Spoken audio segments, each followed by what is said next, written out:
नमस्कार. आज पुन्हा एकदा तुमच्या सगळ्यांचं स्वागत. आपण गीता महात्म्य बघतोय. भगवद्गीतेचा 4था अध्याय आपण आज बघणार आहोत. गीतेमध्ये पहिल्या 6 अध्यायामध्ये कर्मयोगच श्रीकृष्णाने सांगितलं आहे टप्प्याटप्प्यानं. कारण अर्जुन स्थिरावू पाहत नाही आहे युद्धभूमीमध्ये. त्याचा विषाद, त्याचा मोह, त्याची भीती दूर करण्यासाठी हा गीतेमधला कर्मयोग. नकळत इथं अर्जुन म्हणजे आपलीच एक प्रतिकृती किंवा आपल्यातलेच आपण समजून या कर्मयोगाचा अभ्यास केला तर आपणच आपल्याला समजू असं नकळत काहीसं ही भगवद्गीता सांगते का.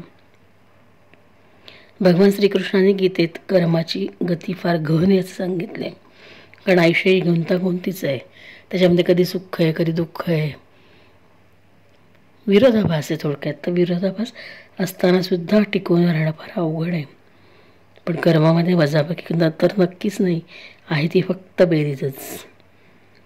कारण तुम्ही किती चांगली गोष्ट कुठलंही कर्म केलं तरी सकारात्मक दृष्टीने बघितलं तर त्याचं फळ आपल्याला हे नक्कीच चांगलं मिळतं असंच म्हणता येईल. 3ऱ्या अध्यायामध्ये आपण पाहिलंच की कर्म केल्याशिवाय राहणं अवघडच. उदरनिर्वाहासाठी तरी निरंतर काही गोष्टी कराव्या लागतातच. तर आपलंच बघा ना, दैनंदिन जीवनातील खाणं पिणं, बसणं उठणं बघणं चालणं या सगळ्या क्रियाच आहेत, ही सगळी कर्मच आहेत की जी आपल्यालाही करावीच लागतात. मग कर्माचं महत्त्व पटवून देता ज्ञान कर्म संन्यास यांचा समतोल या 4थ्या अध्यायात आपल्याला बघायला मिळतो. म्हणजे कर्माचा प्रारंभ ज्ञानानं, मध्य कर्म करण्यानं आणि ते अकर्तेपणाने साक्षीभावाने केलं गेलेलं असल्यानं संन्यासाला कारणीभूत व्हावं असंच नकळत हा अध्याय सांगून जातो की काय असं वाटलं. ज्ञानच घ्यायचं नाही ठरवलं तर संन्यास अवतीर्ण होणारच नाही. श्रीकृष्ण अर्जुनाला हेच सांगतोय, पळू नकोस रे, ज्ञानपूर्ण होऊन कर्म कर, आसक्तीरहित कर्म कर, तेव्हाच तुझं जीवन यज्ञ होऊन जाईल. पुन्हा एक वेगळा नवीन टॉपिक या 4थ्या अध्यायामध्ये यज्ञाची माहिती. कर्म म्हणजे एक प्रकारचं यज्ञ आहे. आपलं जेवताना आपण रोज जेवण करतो, आपण उदरभरण नव्हे जाणे जे यज्ञ कर्म. आपल्या जठरातलं ते अग्नीला शांत करण्यासाठी आपण रोज जेवण करतो, अन्न घेतो, एक प्रकारचं कर्मच आहे ते. तसंच इथे या अध्यायामध्ये ते अर्जुनाला म्हणतात, पळू नकोस, ज्ञानपूर्ण होऊन कर्म कर, आसक्तीरहित कर्म कर, तेव्हा तुझं जीवन हे एक यज्ञ होऊन जाईल. म्हणजे यज्ञ हा देखील एक कर्मयोगच आहे असंच त्यांना नकळत तिथं सांगायचं आहे. त्याच्यामुळे या अध्यायामध्ये आपण गीता महात्म्य बघतो, त्यामुळे गीतेच्या अध्यायांचं निरूपण आपण बघत नाही. थोडंसं एक त्याची पूर्व कल्पना काय असेल, त्याची काय आहे हे सांगण्याचा मी प्रयत्न करते की ज्ञानयज्ञ, द्रव्ययज्ञ, योगयज्ञ, स्वाध्याययज्ञ, प्राणायामयज्ञ, हिंसायज्ञ, ध्यानयज्ञ, श्रद्धायज्ञ अशी अनेक यज्ञांची माहिती सांगितली. शेवटी ती सगळी माहिती सकारात्मकतेकडेच घेऊन जाते.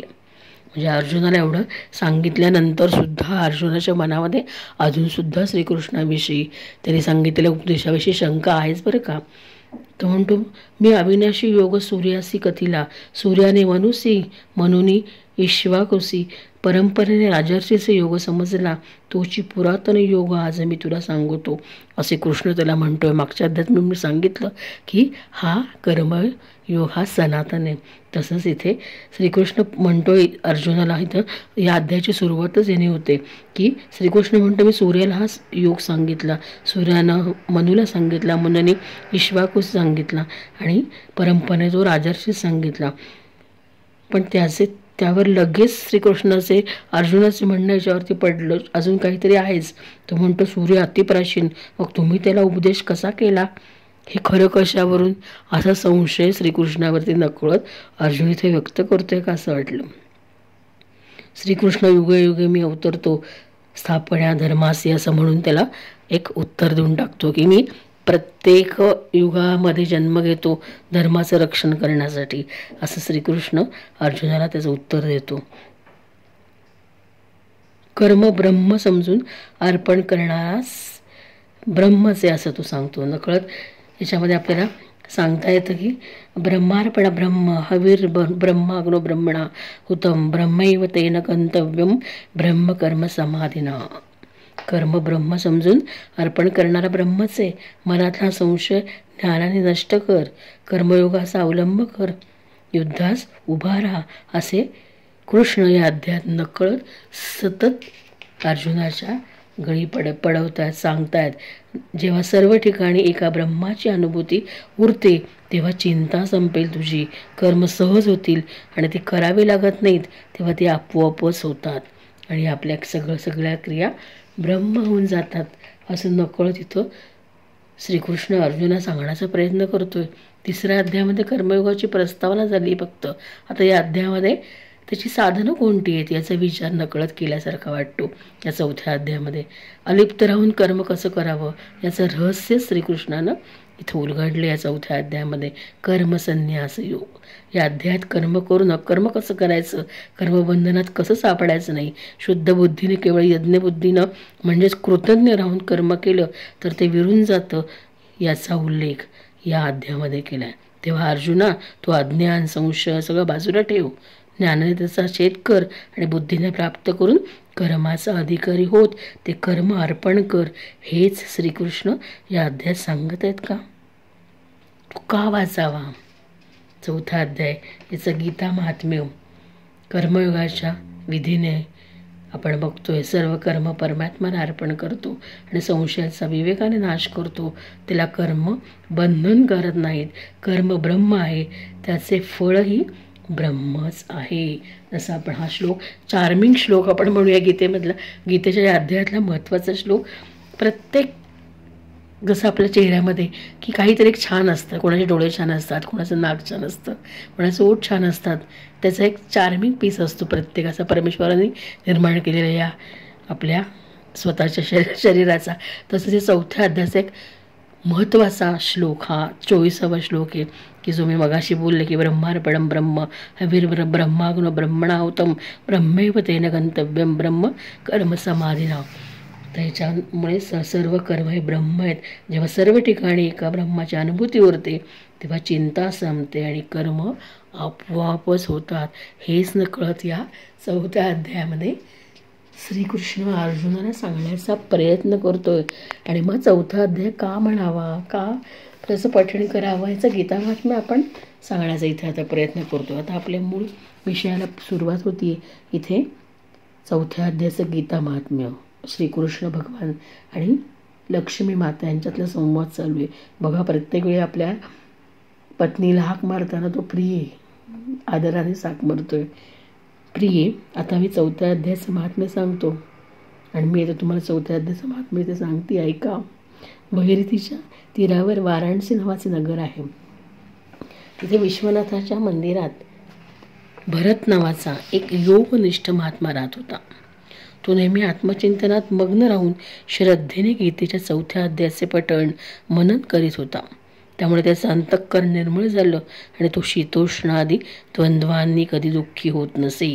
शीतोष्णादी द्वंद्वांनी म्हणजे त्याला कधी कमी जास्त आसक्ती कशाची नाही, तर तो कायम हा समतोल राखत असे. एकदा तो तपस्वी काशीच्या सीमेवर असलेल्या देवतांचं वर्णन करण्याच्या दर्शन करण्याच्या इच्छेने फिरत फिरत नगराबाहेर पडला. तेथे 2 बोरांची झाडं होती. खाली बसून तो त्या झाडांच्या खाली विश्रांती घेऊ लागला. एका झाडाच्या मुळावर त्याने डोके ठेवले आणि दुसऱ्या झाडाच्या मुळावर पाय ठेवला. काही वेळाने तो तपस्वी निघून गेला. त्यानंतर 5-6 दिवसातच ती झाडे पूर्ण सुकून गेली. त्याच्यावर पाने फांद्या काहीच उरले नाहीत. या झाडातील जीव कोठल्या तरी ब्राह्मणांच्या पवित्र घरात 2 मुलींच्या रूपाने जन्मले होते. या दोन्ही मुली जेव्हा 7 वर्षाच्या झाल्या तेव्हा एके दिवशी अनेक देश फिरून आलेल्या भरत मुलींचे त्यांना दर्शन झाले. त्यांना पाहताच त्या त्यांच्या पाया पडल्या आणि गोड शब्दात म्हणाल्या, मुनिवर्य, आपल्याच कृपेने आम्हा दोघांचा उद्धार झाला. बोरांच्या झाडांची योनी जाऊन आम्हाला मनुष्य शरीराची प्राप्ती झाली. ते 2 झाडं म्हणजे या 2 जणी होत्या. हे ऐकून मुलींना मोठं आश्चर्य वाटलं. त्यांनी विचारलं, मुलींनो, मी केव्हा आणि कोणत्या साधनाने तुम्हाला मुक्त केले होते, मलाही सांगा. तुम्हाला बोराच्या झाडाची योनी कशामुळे लाभली होती? मला तर यातले काहीच माहिती नाही. तेव्हा त्या मुलीने प्रथम आपल्याला बोराच्या झाडाची योनी कशी प्राप्त झाली हे सांगितलं. मुली म्हणाल्या, मुनिवर्य, गोदावरी नदीच्या तीरावर छिन्नपाप नावाचे एक उत्तम तीर्थ असून ते मनुष्यांना पुण्य मिळवून देणारे आहे. ते अत्यंत पवित्र आहे. त्या तीर्थावर सत्यतपा नावाचा एक तपस्वी अत्यंत कठोर तपश्चर्या करीत होता. तो उन्हाळ्यात 4 प्रज्वलित अग्नींच्या मध्ये बसून तप करी, तर पावसाळ्यात जलधारांखाली थंडीच्या दिवसात पाण्यात बसून असल्यामुळे त्याच्या अंगावर नेहमी काटा उभा राही. तो नेहमी अंतर्बाह्य शुद्ध राही, योग्य वेळी ध्यान धारणा करी, मन इंद्रियांना ताब्यात ठेवी आणि अत्यंत शांत राहून आत्म्यातच रममाण होईल. तो विद्वत्तापूर्ण व्याख्यानं देई. ती ऐकण्यासाठी प्रत्यक्ष ब्रह्मदेव सुद्धा तिथे येत व त्याला प्रश्न विचारित. देवाविषयी त्याला परखेपणा वाटत नसे. त्यामुळे ब्रह्मदेव आले तर तो तपश्चर्येत मग्न नाही. परमात्म चिंतनात नित्य घडून गेल्यामुळे त्याचे तप दिवसेंदिवस वाढत असे. सत्यतपा जीवन मुक्तासारखा आहे. तो कदाचित आपले समृद्ध इंद्रपद हिरावून घेईल अशी भीती वाटून इंद्राने त्याच्या तपश्चर्यामध्ये अनेक विघ्न आणण्याचा प्रयत्न केला. त्याच्या अप्सरा गणांपैकी आम्हा दोघींना बोलावून इंद्राने आज्ञा केली की तुम्ही दोघींनी त्या तपस्व्याच्या तपात विघ्न आणा, कारण तो मला इंद्रपदावरून दूर करून स्वतःच स्वर्गाचे राज्य भोगू पाहत आहे. इंद्राच्या या आज्ञेनुसार आम्ही दोघी त्याच्या समोरूनच निघून गोदावरीच्या तीरावर जेथे तो तपस्वी तप करत होता तेथे आलो. येथे मंद व गंभीर आवाजात वाजणाऱ्या मृदुंगाच्या वेणूच्या नादावर आम्ही दोघींनी इतर अप्सरांचं मधुर आवाजात गायन सुरू केलं. इतकेच नव्हे तर त्या योगी महात्म्याला वश करण्यासाठी आम्ही स्वर, ताल आणि लय धरून नृत्य करू लागलो. अधूनमधून आम्ही आमच्या छातीवरून जरासे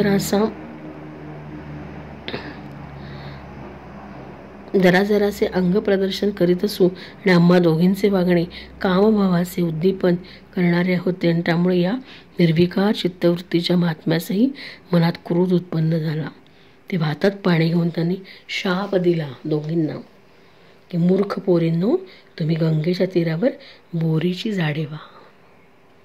ती शापवाणी ऐकताच भयभीत होऊन आम्ही तपस्व्यांच्या पाया पडून नम्रपणे म्हटले, महात्मन, आम्ही दोघी पराधीन होतो. इंद्राच्या सांगण्यावरून आमच्याकडून हे दुष्कृत्य घडले, त्याची आपण आम्हाला क्षमा करावी. एवढे बोलून आम्ही मुनींचा क्रोध शांत केला. नंतर पवित्र अंतःकरणाने मुनी प्रसन्न होऊन म्हणाले, अप्सरांनो, भरत मुनींची भेट होईपर्यंत या शापाचा प्रभाव राहील. त्यानंतर तुमचा वृक्षजन्म जाऊन तुम्हाला मनुष्यजन्म येईल. शिवाय तुम्हाला तुमच्या पूर्वजन्माचे स्मरणही होईल. नंतर त्या कन्या म्हणाल्या, हे मुनिवर्य, जेव्हा आम्ही दोघे झाडाच्या रूपात उभ्या होतो तेव्हा आपण आमच्याजवळ येऊन गीतेच्या 4थ्या अध्यायाचा पाठ करून आमचा उद्धार केला. म्हणून आम्ही आपल्याला नमस्कार करतो. आपण आम्हाला केवळ शापापासूनच नव्हे तर या भयंकर संसारापासूनही मुक्त केले. तेव्हा भगवान म्हणतात, त्या दोघींनी असे सांगितले तेव्हा भरत मुनींनी अत्यंत प्रसन्न झाले आणि त्यांची पूजा स्वीकारून जसे आले तसे ते निघूनही गेले. तसेच त्या दोघी मुली मोठ्या श्रद्धेने दररोज गीतेच्या या 4थ्या अध्यायाचे कर्मसन्यास योग पठण मनन करू लागल्या आणि त्यामुळे त्यांचा उद्धार झाला. अशी 4थ्या अध्यायाची आख्यायिका आहे. गीता महात्म्य त्याचं की 4थ्या अध्यायाचं पठण का करावं? कर्म करा, पण ती कर्म परमात्म्याला अर्पण करा. त्यातनं साक्षीभाव परमेश्वर आठवून त्यातनं मुक्त व्हा. हे नकळतच याद्वारे सांगण्याचं तात्पर्य आहे. म्हणून श्रीकृष्ण अर्जुनाने तेच सांगतो, तुझं तू कर्म कर आणि या कर्मातनं काय कर, स्वतःला मुक्त कर. कारण माणूस जीवनाचं केंद्र आपण स्वतः आहोत आणि सारं जग आपल्या भोवती फिरते असं समजतो आणि त्याला वाटतं की सारं काही त्याच्याजवळच घडतंय, पण त्याच्यासाठी घडतंय. कर्मकर्तृत्वाचा सगळा भार तो अहंकारानं आपल्या शिरावर घेतो आणि सुखदुःखाच्या मायमोहाच्या या जाळ्यात भिरभिरतो, या अप्सरांसारखं, इंद्रासारखं. ही दृष्टी खरं तर अज्ञानाची आहे आणि सामान्य संसारी माणसाची असंच म्हणता येईल. आपण त्यात काही वेगळे आहोत असं नाही. तर हेच नकळत सांगण्याचा इथे प्रयत्न करायचा आहे, केला आहे असं सांगता येईल. तुम्हालाही या 4थ्या अध्यायाचं गीता महात्म्य कळलं असेलच. आणि कर्मसन्यास योग म्हणजे कर्माची साधनं या 4थ्या अध्यायामध्ये श्रीकृष्णाने सांगितली आहेत. 4थ्या अध्यायामध्ये त्यामध्ये यज्ञाची संकल्पना, यज्ञाचे प्रकार आणि ते सगळे सकारात्मक कसे आहेत, तर हे नकळत इथे सांगण्याचा प्रयत्न केला आहे. कर्म हे आपोआप घडत जातं, फक्त ते मनात करण्याची इच्छा हवी आणि ते आसक्त रहित झालं तर त्याची चिंता करावी लागत नाही, ते ब्रह्म होऊन जातं. असंच नकळत हे 4था अध्याय समतीतार्थ आपल्याला सांगता येईल. तुम्हाला समजलं असेलच. माझा पहिलाच प्रयत्न म्हणता येईल गीता महात्म्य, गीतेविषयी काहीतरी बोलण्याचा. तुम्हाला आवडत असेल, माझ्या मनात आलेलं, मला समजलेलं मी थोडंसं तुमच्या पुढे मांडण्याचा इथे नकळत प्रयत्न करते या श्रावण महिन्याच्या निमित्तानं. तुम्हाला माझा उपक्रम आवडत असेलच असं मी गृहीत धरते, मानते आणि माझा विश्वास आहे तुम्हाला नक्कीच मी जे काय बोलते आहे ते आवडत असेल. गीतेवर अनेक प्रवचनं होत राहतील, होणारच. पण शेवटी माझ्यातला अर्जुन आहेच, मी आहेच, मी पण एक अर्जुनच आहे. आणि श्रीकृष्णाचा हा उपदेश एक अर्जुन समजून शिकण्याचा प्रयत्न करते. आणि शिकलेलं थोडंसं काही आपल्याला जमते का हे श्रीकृष्णालाच अर्पण करते. आणि साक्षी भावानं इथं बोलण्याचा मी प्रयत्न करते. थोडासा माझ्या आवाजालाही व्यायाम, हा पण माझा उद्देश आहे. धन्यवाद. उद्या भेटूच. जय श्रीकृष्ण.